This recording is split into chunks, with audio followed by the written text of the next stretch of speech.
Before you step into my story, ask yourself this. What would you do if the person you loved most betrayed you with someone who shared your blood? This is not just about love lost. It is about trust shattered, sacrifices stolen, and the strength it takes to rise from ruins. Stay with me, because every word you're about to hear is carved from pain, but also from survival. The light from his phone burned into my eyes like a knife of cold glass. It was 1942 on a Tuesday, 12th March 2024, and the kitchen smelled of roasted garlic and lemon because the fish was almost done in the oven. I had picked up his phone only to check the recipe again. Nothing more, nothing suspicious, nothing planned. But his gallery was still open, and a small twitch of my finger slid to the next image. And then the world fell apart in a single heartbeat. Her face appeared, closer than I ever wanted it to be. Brown eyes I had known since I was a child. Eyes that once cried beside mine when we buried my dog in 2001. Eyes that stared back at me in old family photos lined with yellow tape. A scar above her eyebrow. The one she got in 2003 when we crashed on my uncle's motorcycle near the sugarcane fields. A tiny freckle below her cheekbone, the one we used to tease her about when we were 12. And the earrings, gold seashells, my aunt gave her for her birthday in 2017. My cousin. And under the picture, 3 words from the man I had given half my life to. My safe place. The phone cut into my palm because I was holding it too tight, my nails leaving crescent marks on my skin. The refrigerator hummed in the corner like an old beast. The wall clock ticked with maddening regularity, and I could smell the sweet coconut cake cooling by the window. The one I baked because he had told me that morning he was craving something simple. The ordinary details of that night now felt obscene, like the set of a play where the script had suddenly been rewritten without my consent. I looked at the budget notebook on the table, the one I had kept since 2016. February's page lay open. Rent, $2,100. Electricity, $230. Groceries, $1,180. School fund, $400. Savings, $300. My life reduced to neat columns of sacrifice.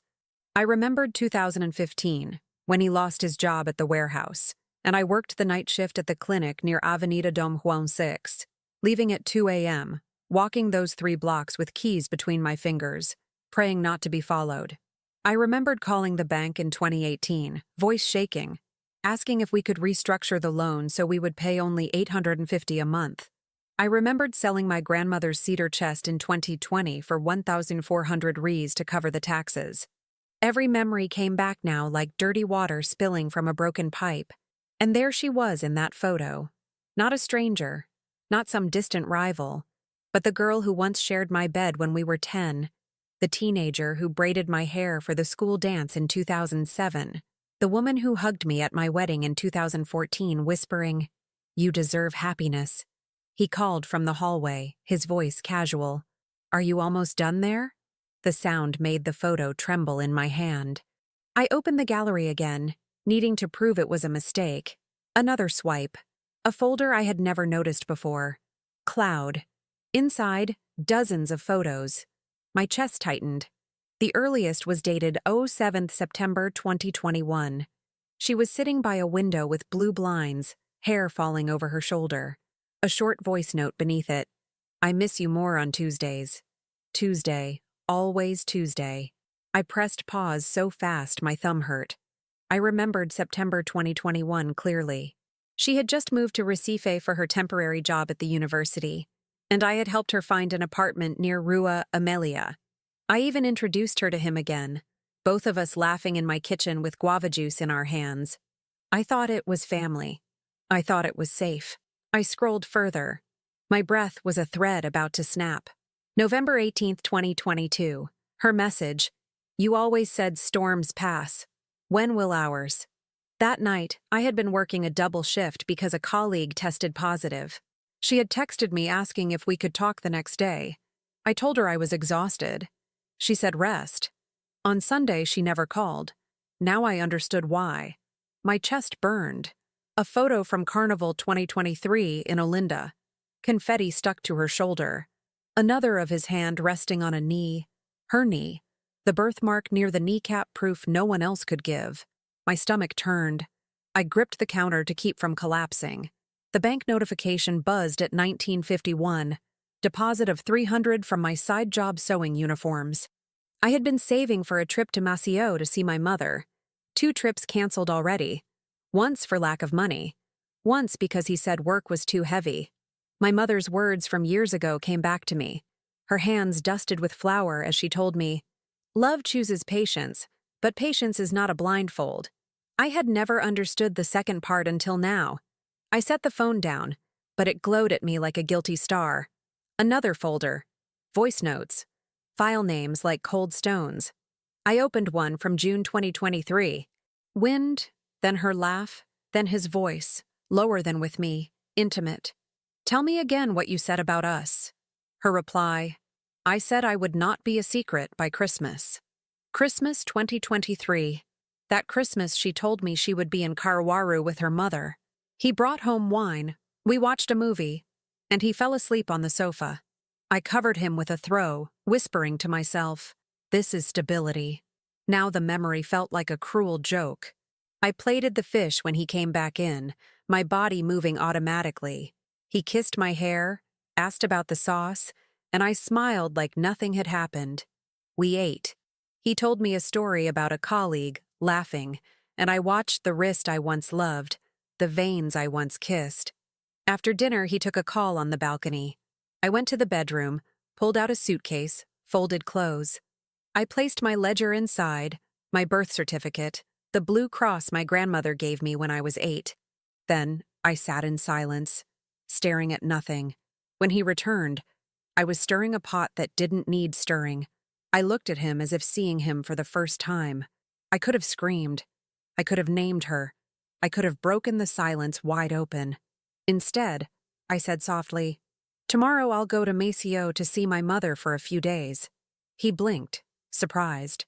"Is everything all right?" I said yes. He offered to drive me to the station. I said no. I'll take the early bus at 06:10. He kissed my forehead and smiled. And the kiss landed like a stamp on a letter that would never reach its destination. The night was heavy, like the air itself carried a secret. I lay in bed beside him, his breathing steady, almost innocent in its rhythm, and I wondered how many times I had watched him sleep believing I was safe. My suitcase was half hidden under the bed, packed not with the confidence of escape, but with the quiet desperation of someone who no longer trusted the ground beneath her feet. The ceiling fan spun slowly, clicking every few turns, the same sound I had ignored for months. Now it felt like a metronome marking the end of something that had once been my whole life. I stared at his face in the dim light. He looked younger in sleep, softer, as if betrayal had no features when the eyes were closed. I thought about the years, 10 years of marriage, 9 years of shared bills, 7 years of saving for things that never came, 4 years of postponing trips, 2 years of lies buried inside folders named Cloud. I remembered 2019, the year he convinced me to postpone buying a small plot of land I had dreamed about near São José de Coroa Grande. "It's not the right time," he said. "We need to be patient." Patient. I had carried that word like a stone in my mouth until it dulled every flavor. I thought of the clinic, the endless hours, the smell of disinfectant clinging to my skin, the way I used to peel off my uniform at 3 a.m. and hang it on the chair so it would dry in the humid Recife night. I thought of the bruises on my legs from running between patients, the swelling in my feet, the headaches I covered with cheap aspirin so I wouldn't have to spend on consultations. I thought of 2020, when the pandemic crushed us, when I stitched masks late into the night for 5 rays each, just to keep the electricity on. He would tell me, "You're amazing, you're keeping us alive," and I would glow under the praise, never suspecting those same nights he was writing to her, laughing in whispers that were not mine to hear.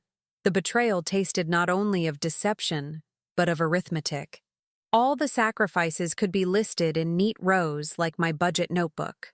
12 years of shifts, 8 Christmases spent at work so he wouldn't have to, 6 birthdays where I bought my own cake, 3 miscarriages I buried in silence because he said we weren't ready. And behind every number, her face was now etched like a watermark I could not erase. At 02:14, my phone buzzed with a message. It was from my cousin. My cousin, the woman in the photo. "Are you awake?" she wrote. My body froze. The audacity of it. The precision of her timing, as if she knew I was already unraveling. I did not reply. She wrote again, "We need to talk."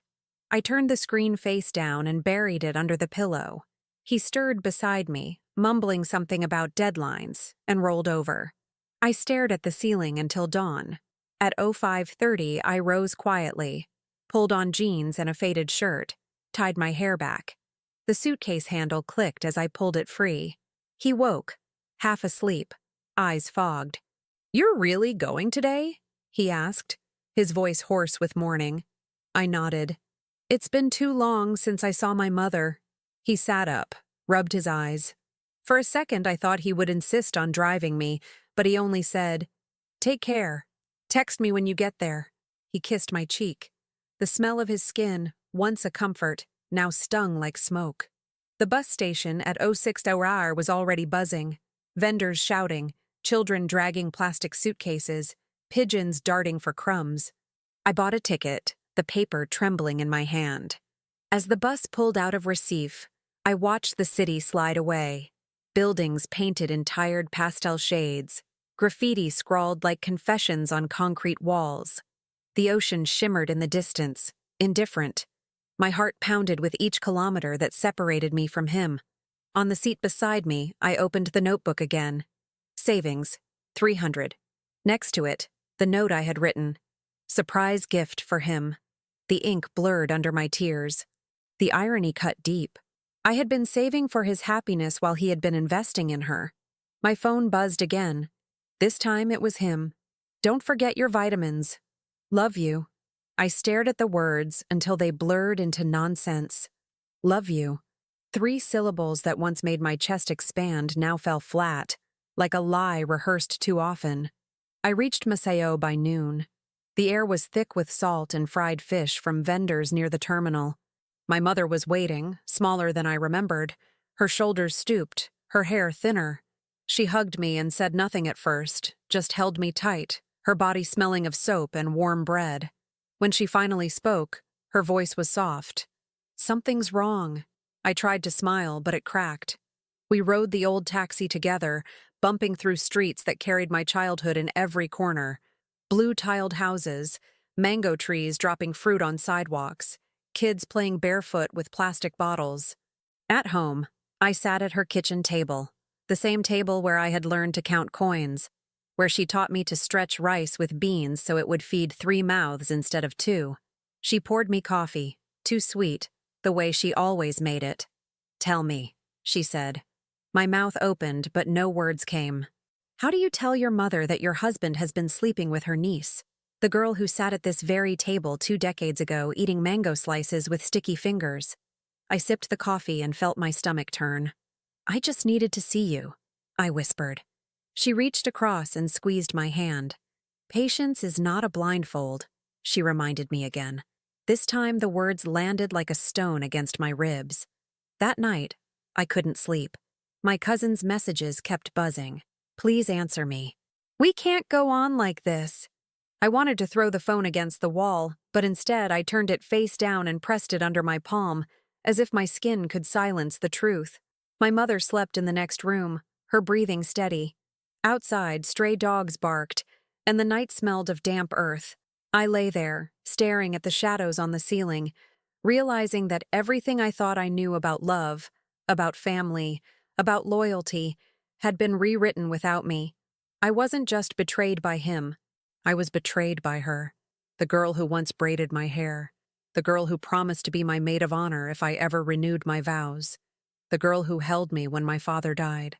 She had slipped into the cracks of my life like water, quiet, patient, inevitable, and I had welcomed her. I had trusted her. The weight of that trust broken was heavier than any sacrifice I had ever made. The 3rd day in Maceió was when the silence began to suffocate me. My mother tried to keep me busy. She asked me to help peel cassava for lunch, to hang clothes on the line, to sweep the patio where bougainvillea petals had fallen like pink confetti. But every ordinary movement only made my thoughts scream louder. The messages kept coming from my cousin. First, a timid, "We need to talk." Then longer ones, explanations I refused to read but glimpsed on the lock screen. "I never wanted to hurt you. It just happened." He said he felt invisible. I would throw the phone onto the couch as if the words could burn my skin. But at night, when my mother slept and the crickets sang outside, I picked it up again, reading each line with a mixture of nausea and compulsion. She wasn't just confessing, she was demanding something from me, a kind of mercy I didn't know if I had left to give. By Friday morning, the impossible request arrived. Her message was longer than all the others. "You know how much he means to me. You know it wasn't planned. Please don't destroy this. Don't tell the family. Don't tell your mother. Let us be. Quietly. You are strong. You can move on. We can't lose everything just because of this." My hand trembled so violently I nearly dropped the phone into my coffee. Let them be. As if my marriage, my years of sacrifice, my entire life could be folded neatly and placed into a drawer while they carried on in secret. The audacity of it crushed me. I thought back to every sacrifice written in my notebook. The night shifts in 2016 when my feet swelled so badly I had to cut open the sides of my shoes. The overtime in 2018 when I nearly fainted in the clinic hallway from hunger because I skipped meals to save money. The day in 2021 when my body betrayed me with another miscarriage, and he held me, telling me we still had time, while maybe later that night he whispered to her that his storm would soon pass. And now she wanted me to erase myself, to vanish without disturbing the family harmony, so they could keep their lie intact. I didn't respond. But my silence was its own answer, and she seemed to know it. Hours later, she sent another message. "If you expose us, you'll regret it. You'll ruin the family. Think of your mother. Think of everything you'll lose." The threat wasn't loud, but it slid under my skin like a needle. I thought of Christmas gatherings, of cousins and uncles and aunts crowded into my mother's house, of the way laughter bounced off the tile floors. If they found out, the explosion would be nuclear. My mother, who already carried her blood pressure like a ticking clock, might not survive the shame. That evening, I sat on the patio with my mother. The air was heavy with the smell of fried plantains. She told me about the neighbor's new puppy, about the price of beans rising again, about how the church choir was struggling because too many of the younger ones had left for jobs in São Paulo. I nodded, but my mind was elsewhere, replaying my cousin's words. "Let us be. Don't destroy this." I felt like a shadow of myself, answering in monosyllables, my body present but my soul circling somewhere outside the gate. I went to bed early, but sleep didn't come. Instead, I replayed the last decade of my life in Recife like a cruel film reel. I remembered the year 2014, the year of our wedding, when I worked extra shifts to pay for the simple white dress I found secondhand. I remembered 2017, when I skipped buying a new pair of shoes because he needed new tires for the car. I remembered 2020, when I stitched hundreds of masks for neighbors, using the tiny profit to keep our fridge running. And I remembered every time I believed his promises, every time I thought, we are building something together. Now I understood that while I was pouring concrete into the foundation, he was carving a secret door out the back. The next morning, my mother looked at me across the breakfast table and asked, "Are you hiding something from me?" Her eyes were sharp, the way they had been when I was 15 and lied about skipping school. I almost confessed everything right then.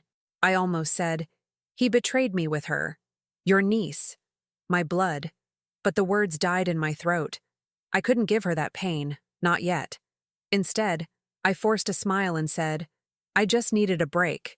Recife is heavy." She reached across the table and squeezed my hand. "Breaks are necessary," she said softly, "but don't confuse rest with surrender." Her words stayed with me the whole day. Don't confuse rest with surrender. Was I surrendering by running away? Or was I gathering strength for what had to come? That afternoon, another message from my cousin arrived. Just 2 words this time. "Forgive me." I stared at it until my vision blurred. Forgiveness. The word tasted like ash. She wasn't asking for forgiveness to heal me. She was asking so she could sleep at night, so she could continue. Forgiveness, to her, was permission. I threw the phone into the drawer and slammed it shut. My hands were shaking, my pulse racing. I stepped outside, barefoot, into the warm dust of the yard.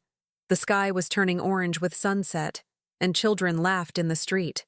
I felt like screaming their laughter into silence. Instead, I sat down on the old wooden bench my father built before he died. I closed my eyes, breathed in the smell of earth, and whispered to myself, I will not disappear. For the first time in days, the knot in my chest loosened, just slightly. Because I knew, deep inside, that silence was not an option. Not anymore.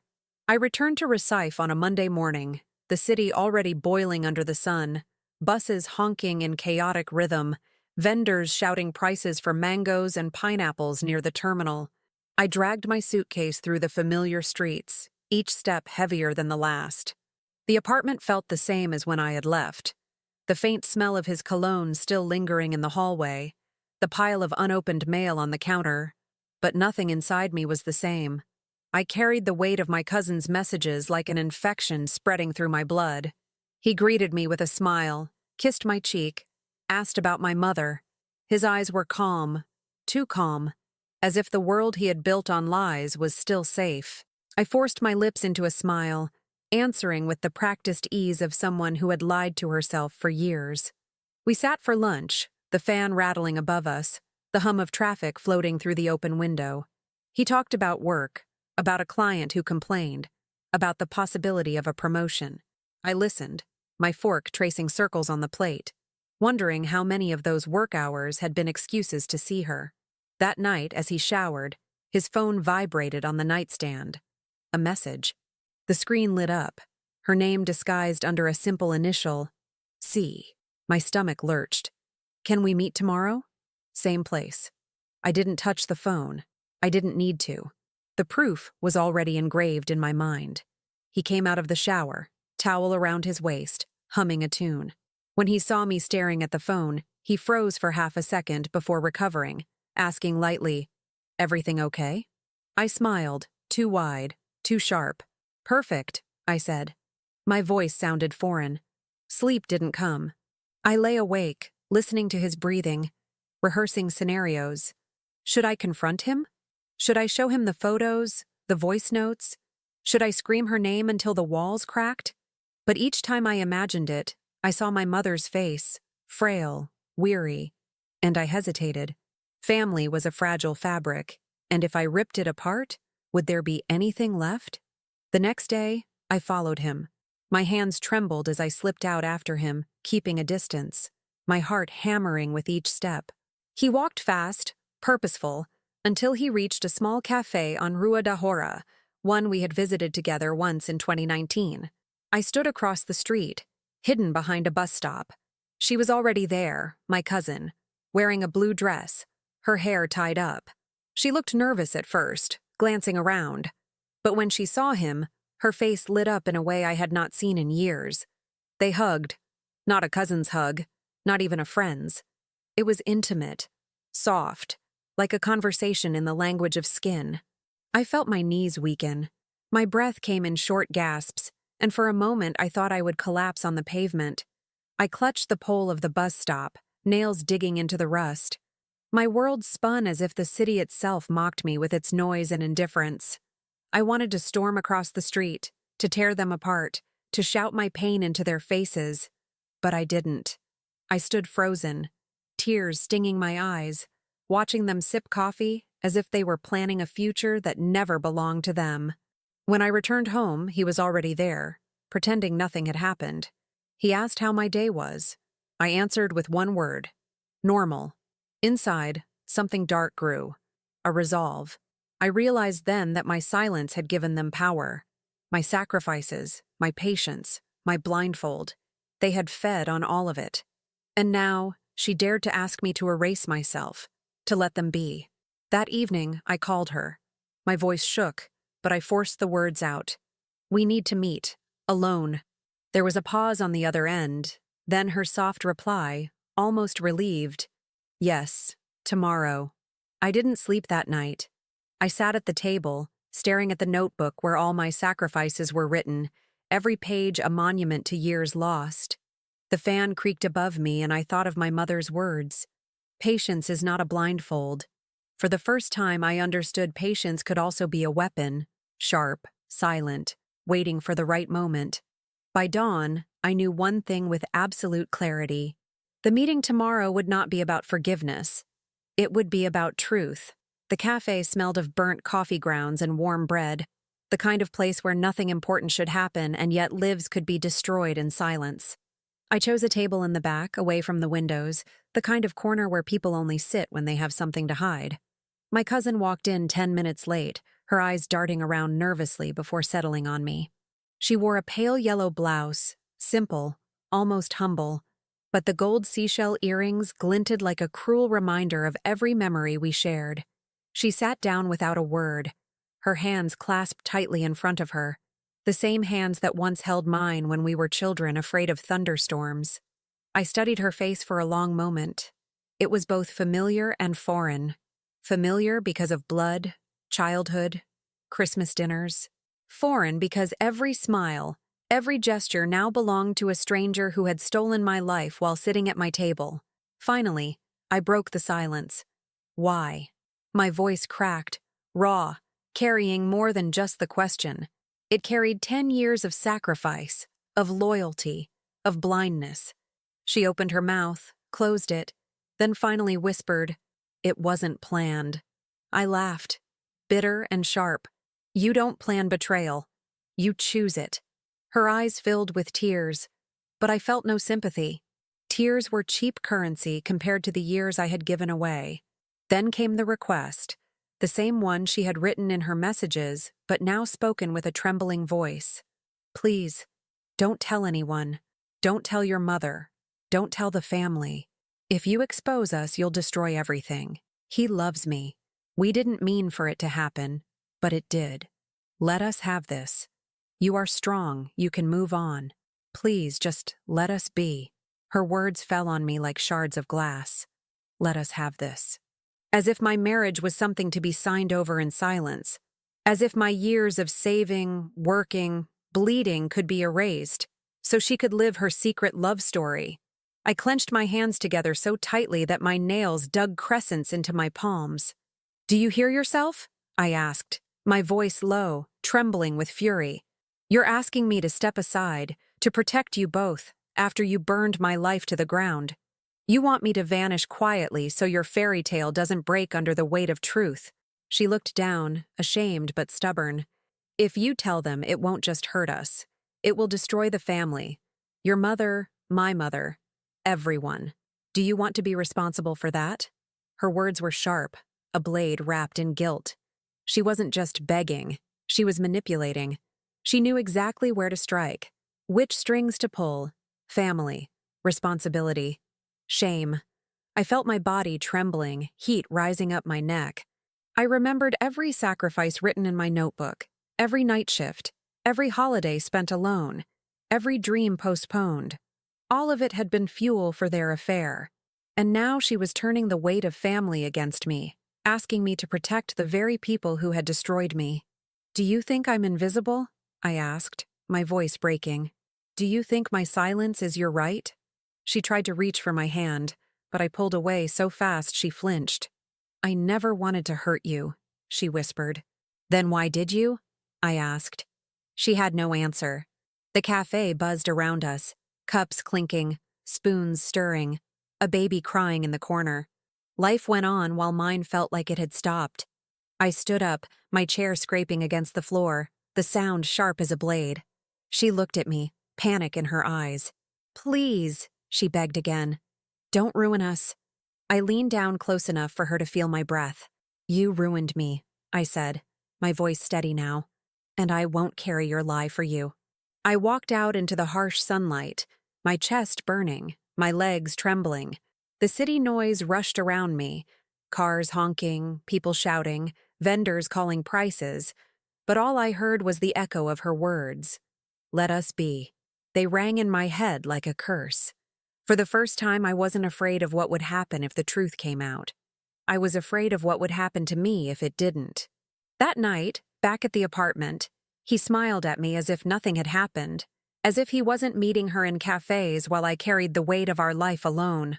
I looked at him across the table, and in that moment, I understood something terrifying and liberating. I was no longer his. Not in heart, not in loyalty, not in silence. The blindfold had fallen. The days that followed felt like I was living inside a cracked mirror. Every reflection of my life looked familiar, but fractured, distorted, wrong. He still kissed my forehead when leaving for work, still sent small messages during the day.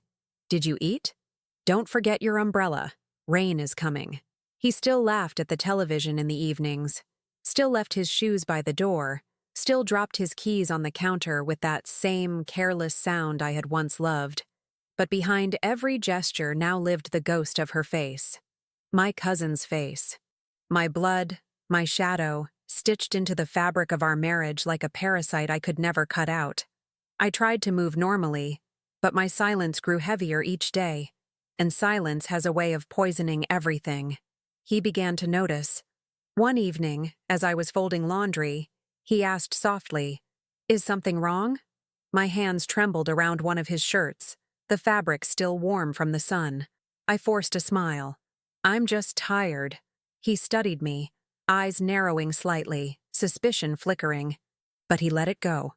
At night, though, when he thought I was asleep, I heard him slip out of bed, pad softly to the living room, and make a call. His voice dropped to a whisper, but the walls were thin. "I don't know how much longer I can keep this," he murmured. A pause. Then her voice, faint but unmistakable, bleeding through the speaker. "She suspects." His reply was silence, and silence was worse than any confession. I clutched the bedsheet, every muscle rigid, forcing myself to breathe evenly so he wouldn't know I was awake. Tears soaked the pillow, hot and bitter.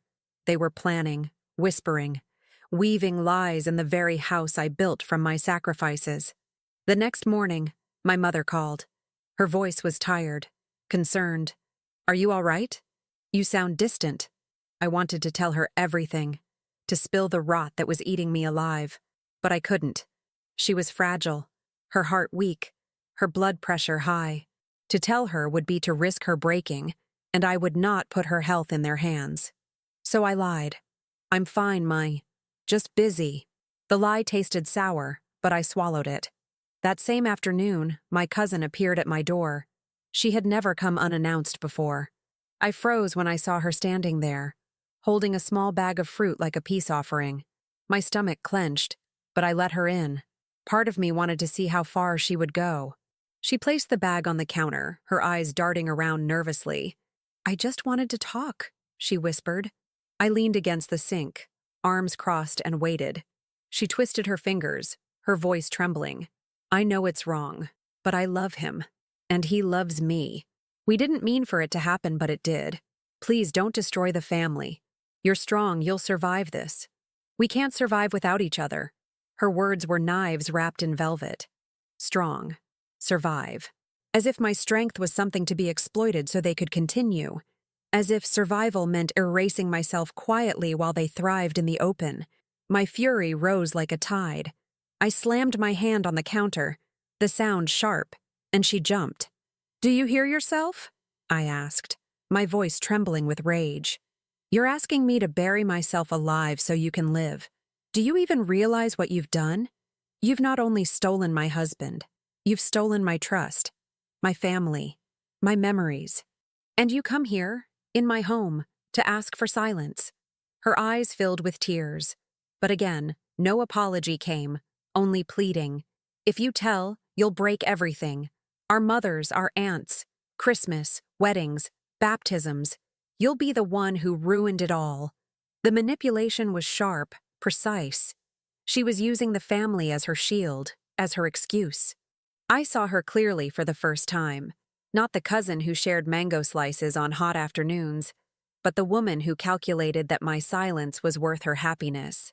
I stepped closer, my voice low but steady. "I won't be your shield, and I won't carry your sin." She paled, her lips trembling. For a moment, I thought she would lash out, but instead she grabbed her bag and fled, the door slamming behind her. The fruit remained on the counter, untouched. mocking me with its sweetness. That night he noticed the tension in the air. "Did something happen?" he asked. His tone was careful, probing. I met his eyes and forced myself to hold them. "Yes," I said. "Something happened." For the first time, he looked afraid. He paced the living room like a man trying to remember his own lines in a play. His hands brushed his hair back again and again, his breathing uneven, his jaw tight. I sat on the couch, my arms folded, my heart pounding so hard I thought the neighbors might hear it. For years I had rehearsed this moment in my mind without knowing it. The years of suspicion that I buried under routines. The years of small inconsistencies I ignored because I didn't want to believe. Now everything had caught up with us. Finally, he stopped pacing. "What do you mean something happened?" His voice was calm, too calm, but his eyes betrayed him. They flickered, searching for clues, calculating. I didn't raise my voice. I didn't scream. Instead, I spoke with a cold steadiness I didn't know I had. "I know. About you. About her." His face drained of color. He opened his mouth, closed it, then forced a chuckle. "What are you talking about?" The denial was weak, fragile, like glass already cracked. I leaned forward, my hands shaking but my voice strong. "Don't insult me. I've seen the photos. I've heard the recordings. I followed you. I saw you with her." The silence that followed was thicker than any scream. He froze, his shoulders sagging, his lips parting but no words coming. When he finally spoke, it was barely above a whisper. "You don't understand." Rage surged through me. "Don't tell me I don't understand. I understand perfectly. I understand that while I worked nights to keep us afloat, you were whispering into her ear. I understand that while I sold my grandmother's chest, you were buying her coffee. I understand that while I miscarried alone in that clinic bed, you were telling her storms pass." His head dropped into his hands, fingers pressing against his temples.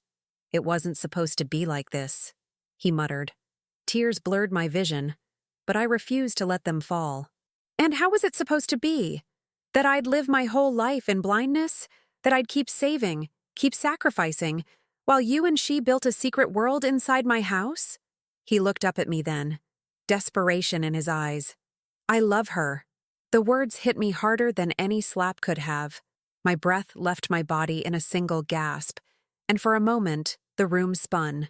All the years, all the sacrifices, all the patience, reduced to nothing by 3 words. "I love her." I steadied myself on the edge of the couch, my nails digging into the fabric. "You love her. And what about me? What about the woman who gave you everything? The woman who carried your failures on her back? The woman who believed in you when you had nothing?" He shook his head, his voice breaking. "It wasn't about you. It just happened. She understands me in ways you don't."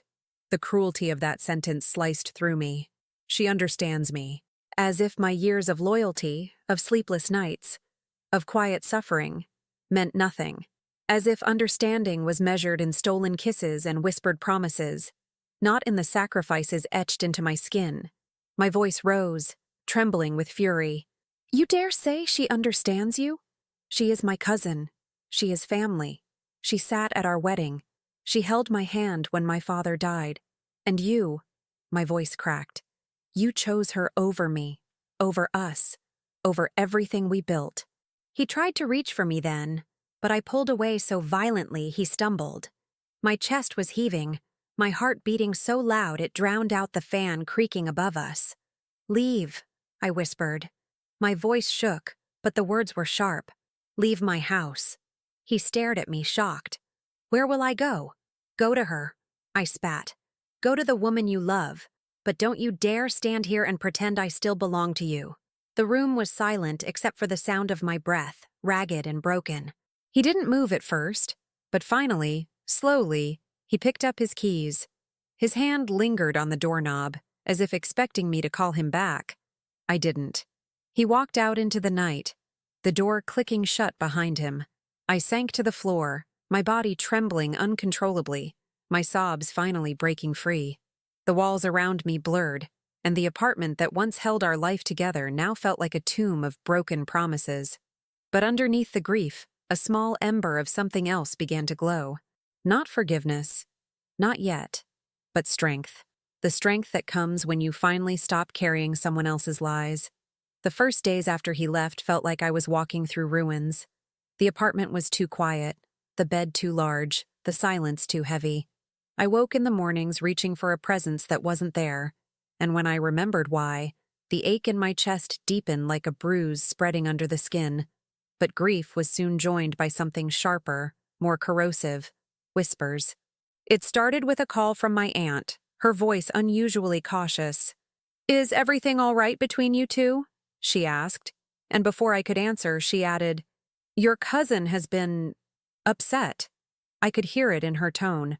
She knew more than she said. Maybe my cousin had confessed in fragments, twisting the story into something that made me the villain. That was her weapon now. If she couldn't buy my silence, she would rewrite the truth. Soon, the messages began. An uncle wrote, "She told us you misunderstood. She said you're jealous."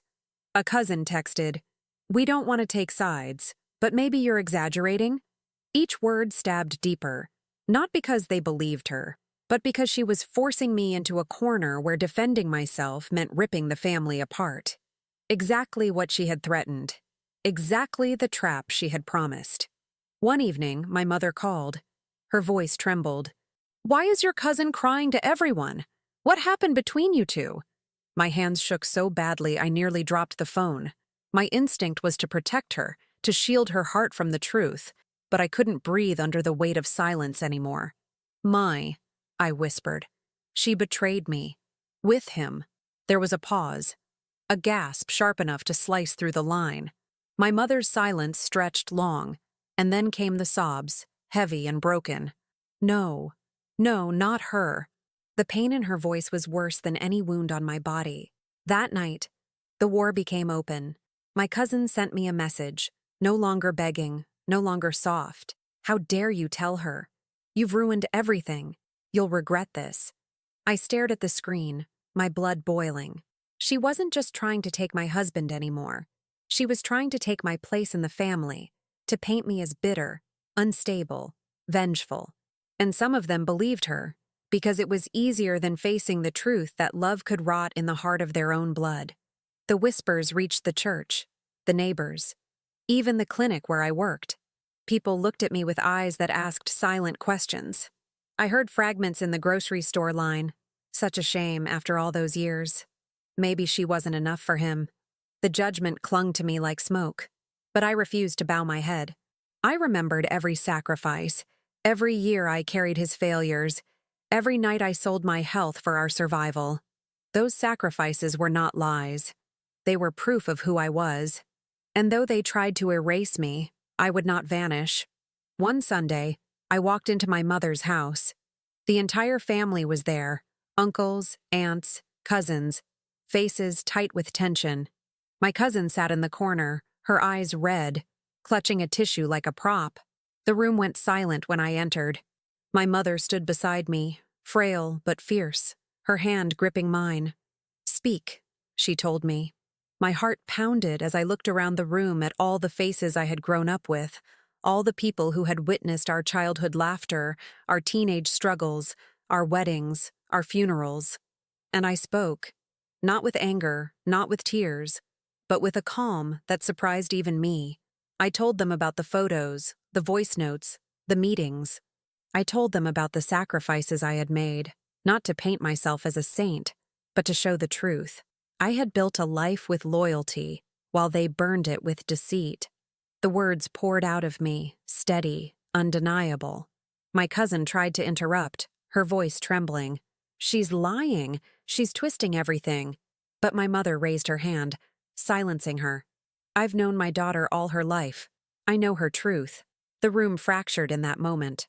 Some stared at my cousin with horror, others with disbelief, but the silence was heavy with recognition. The mask she had worn for years cracked, and though she tried to cry, the tears no longer convinced anyone. That night, when I returned home alone, the apartment didn't feel like ruins anymore. It still hurt, it always would, but it also felt like mine again. For the first time, the silence didn't suffocate me. It gave me space to breathe.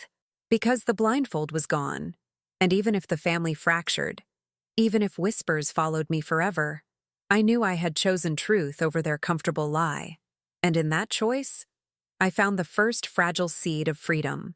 I thought the storm had peaked the night I stood before the family and told the truth. I thought nothing more could surprise me after hearing my husband admit he loved her, after watching my cousin weaponize blood against me. But storms have eyes, and the cruelest part is that moment of false calm before the winds return even stronger. It happened 2 weeks later.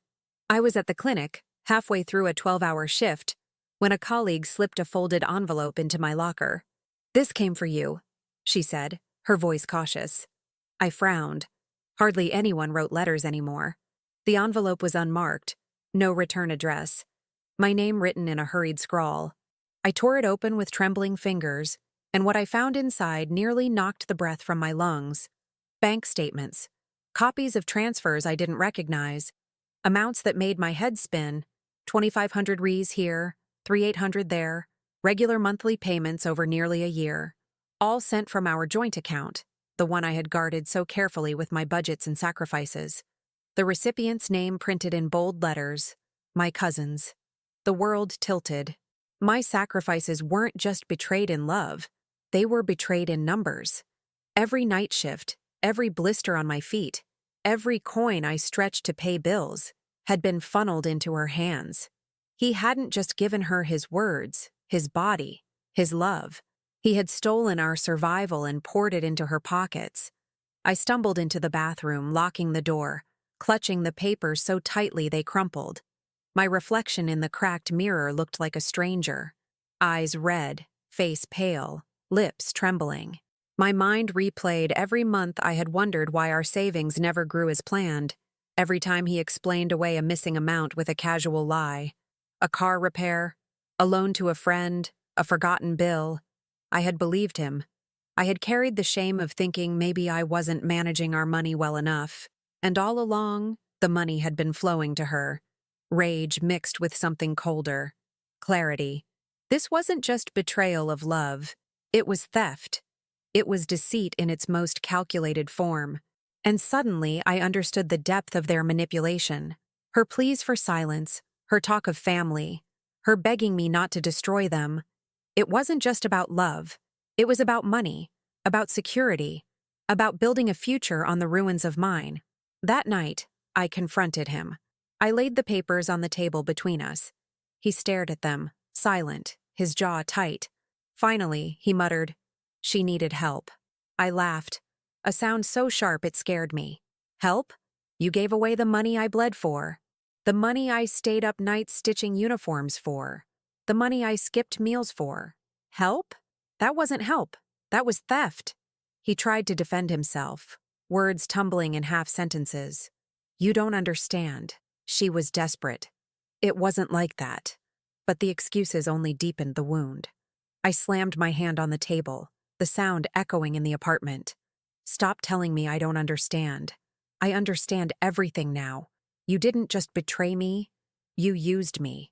You drained me until there was nothing left, and then you handed my life to her." His shoulders sagged, his eyes hollow. For the first time, I saw shame flicker across his face, but it was too late. Shame couldn't rebuild the years he had dismantled brick by brick. Later that week, I took the papers to a lawyer. Sitting in the small office, surrounded by dusty books and the hum of an old fan, I explained everything. The lawyer listened, her eyes sharp, and when I finished, she nodded slowly. "You have enough here to act, to reclaim what is yours, to prove what they did." Her words struck me like lightning. For months I had felt powerless, suffocated by lies, trapped by family shame.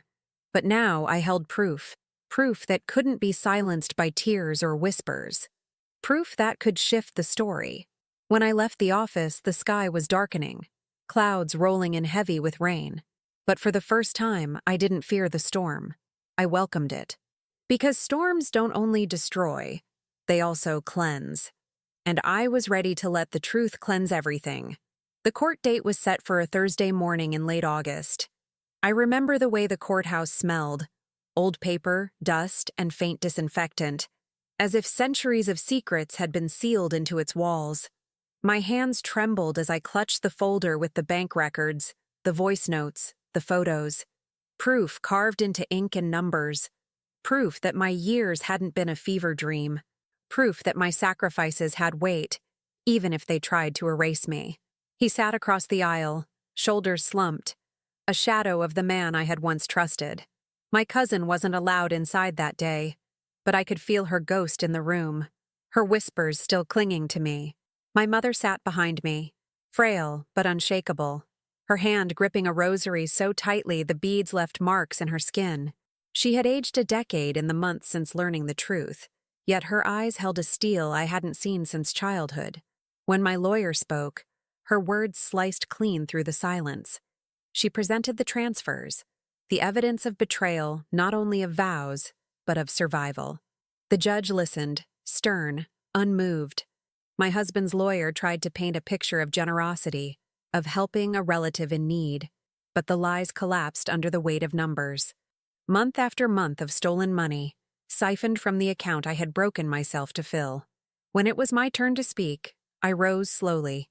My knees trembled, but my voice did not. I told the court about the years of sacrifice, the night shifts, the meals skipped, the shoes cut open to fit swollen feet.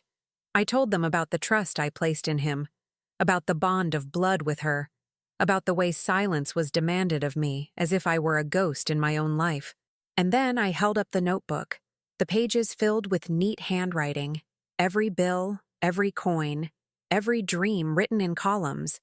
This, I said, my voice breaking, was my life, and they turned it into ashes. The room was quiet when I sat down, my chest heaving. I didn't know what the judgment would be, but in that moment, it didn't matter. For the first time, I had spoken without fear, without shame, without the weight of their manipulation pressing me down. Weeks later, the verdict arrived. The marriage was dissolved, the accounts divided, the transfers recognized for what they were. Theft disguised as love. Justice, imperfect and incomplete, but justice nonetheless. When I walked out of the courthouse that day, the sky was heavy with clouds, rain threatening. The city buzzed around me, indifferent, alive, and for the first time in years, I felt alive too. Not whole. Wholeness would take time, but free. At home, I opened the drawer where my notebook lay. I flipped past the pages of debts and sacrifices, the neat lists that had once defined me, and I started a new page. At the top, I wrote one word: beginning. Beneath it, I wrote numbers again, but this time they weren't bills or obligations. They were plans. A trip to Maceo with my mother. A course at the community center I had always wanted to take. A small fund just for me, not for us, not for him, not for anyone else. The silence in the apartment was no longer heavy. It was mine. I sat by the window as the rain finally began to fall, each drop washing the glass clean. And I realized something. Storms don't only destroy. They strip away what was rotten, leaving space for something new to grow. I thought of my cousin, of her lies, of his betrayal. They no longer defined me. They were scars, yes, but scars are proof of survival. And survival is its own kind of victory. For the first time, I closed my eyes and breathed without weight pressing on my chest. The air was sharp, fresh, alive, and I whispered to myself, patience is not a blindfold, it's a torch, and I am still here,